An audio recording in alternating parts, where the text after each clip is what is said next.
Bukan permasalahan kursi jabatan menteri yang hanya diharapkan oleh partai ini.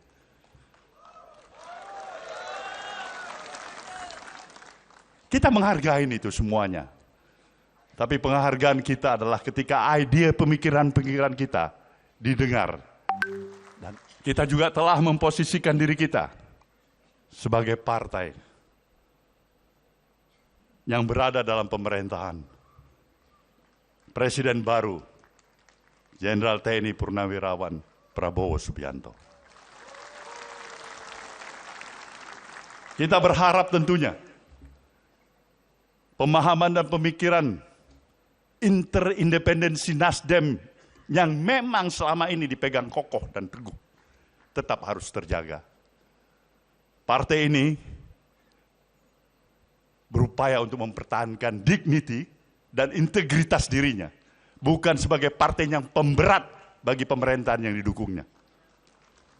Tapi insya Allah berupaya untuk menjadi peringan beban bagi pemerintahan yang didukungnya.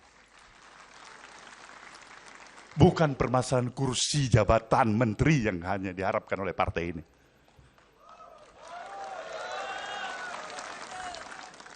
Kita menghargai itu semuanya. Tapi penghargaan kita adalah ketika ide pemikiran-pemikiran kita didengar. Dan apalagi jika itu mampu kita jalankan. Itu yang diperjuangkan oleh Nasdem.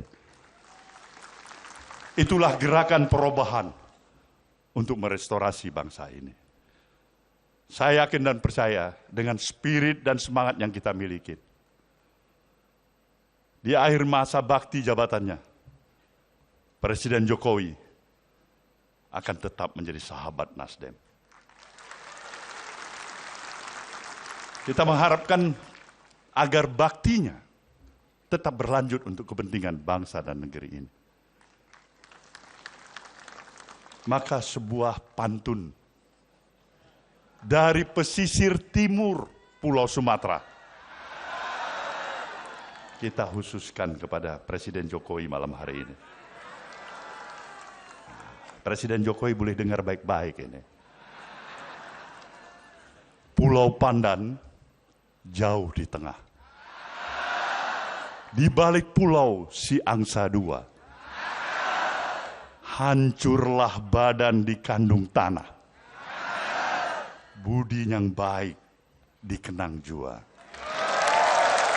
Download Tribun X sekarang. Menghadirkan lokal menjadi Indonesia.